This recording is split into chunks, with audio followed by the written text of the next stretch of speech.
Welcome to the Slop Farm. Enjoy the video. In this video, I will explain how much it costs to make an iPhone in China. We'll break down the various expenses involved, from the individual components to the labor and assembly. Understanding these costs helps shed light on the overall pricing of these popular devices. While the retail price is much higher, the direct manufacturing cost is a fascinating figure to explore. Let's dive into the heart of the iPhone's cost, its components. The display and the powerful A-series processor are typically the priciest parts.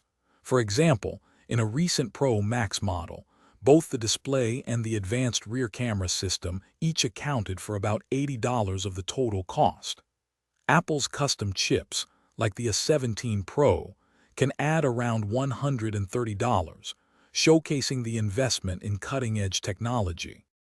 Next, let's consider the labor and assembly. While many believe low labor costs are the primary driver for manufacturing in China, Apple's CEO Tim Cook has stated that the availability of a highly skilled workforce and robust supply chain are key. The actual labor cost for assembling a single iPhone is estimated to be quite low, typically ranging from $5 to $10.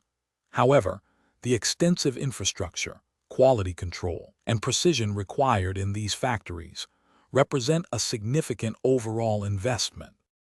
So what's the grand total? The estimated manufacturing cost, including all components and assembly, for a recent iPhone model typically falls between $450 and $570. However, this figure doesn't include other crucial expenses like extensive research and development, global logistics, and powerful marketing campaigns. Apple's retail price also reflects the value of its software ecosystem, customer support, and the strong brand experience, contributing to a substantial profit margin that fuels continuous innovation. Thanks for watching. Consider subscribing if we helped you today.